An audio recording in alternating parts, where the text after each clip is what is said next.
It's the final day for the Icons Global Championship 2022 and it's time to determine the icons for this year. With the finals between J-Team and Nova Esports, the apex for the Wild Rift competition has been reached, and for today we'll highlight one player that takes it upon himself to claim the title of being an icon.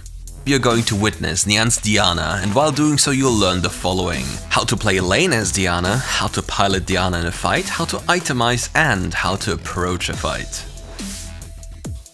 Nian chooses to start his lane with a Ruby Crystal and his second ability. In a melee matchup this can be very beneficial, and here's why. Pan Zed is a melee champion that needs to get close in order to get the job done. Being aware of this fact, Nian chooses wisely and increases his own HP pool with said Ruby Crystal. Next, he also chooses to start with a second ability. This makes him even more durable and turns the lane into a super easy one. To make sure, however, that Nian will never fear the damage of Pan's burst-centric Zed, he also brought Exhaust with him, the perfect counter for any foreseeable incoming burst damage. As a champion with Rod of Ages, it takes some time to scale, but Nian knows exactly when to join a fight as a Diana. It's about consuming the most gold available and then being aware of what is happening on the map. For the past 5 minutes he did exactly that with one clear goal in mind: ruining J-Team's dreams. Flashing in his first ability and combining it with his third ability, Nian immediately removes Cherry from the rift. A split second later, Nian is channeling his ultimate ability to deal extra damage and applies Moonlight once again. Every time Diana dashes to a target that is affected by Moonlight, her third ability's cooldown and her auto-attack animation are reset. Thanks to that, Dawn and Cherry are sent back into their fountains, while Nian and Yami focus on taking down their well-deserved prize, the Rift Herald. Scaled and with the assistance of his local cat Yami, Nian is now ready to take on anyone. The power of the Rod of Ages and Crystalline Reflector turn Nian's Diana into a mobile assassin/tank that refuses to die but takes you down in an instant. But in this specific case, it's about a little bit of patience until the pincer finally closes. As Nian goes back in, his teammates Remake and Long are finally close enough to provide assistance. With the necessary backup, Nian dashes right into the Dragon Pit, in which Cherry and Dai are like lambs to the slaughter. While casting his ultimate ability, Cherry manages to barely escape death. However, his friend Dai falls beneath the pressure of the new moon.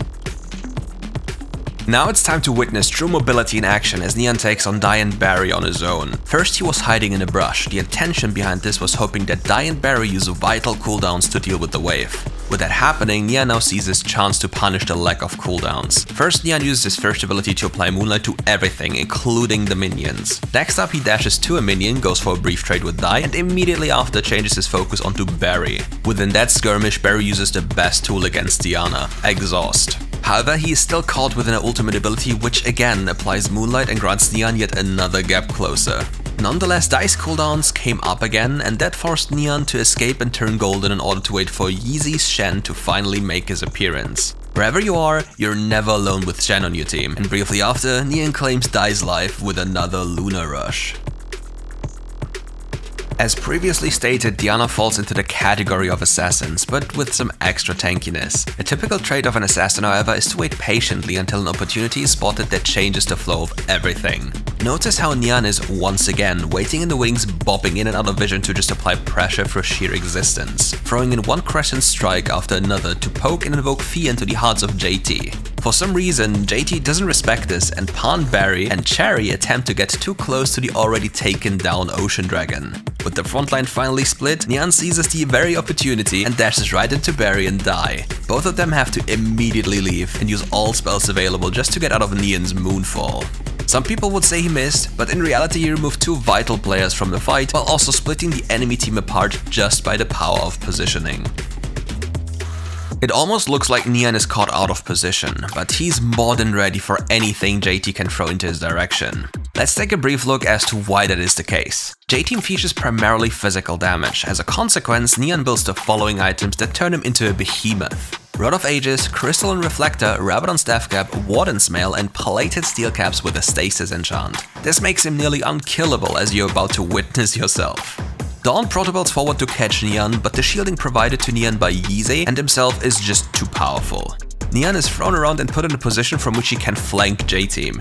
He realizes this, approaches the fight, goes in and casts Moonlight to send Dai back home. But the real kicker about everything in this play is the tankiness Nian's Diana was showcasing. He took everything J-Team had to offer but didn't care in the slightest, thanks to the power of itemization and some little assistance from his team.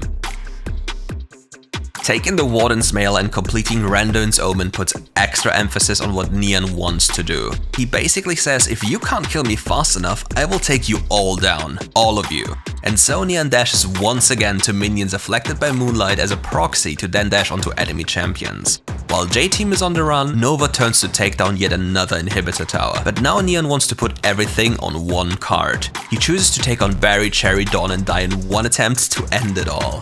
However, as nian was casting Moonfall, Cherry kicked him right into the fountain and put him to rest. Was it enough to repel Nova's onslaught? No, it wasn't, as nian chose to be a bait for the greater good, so his team was able to end the game.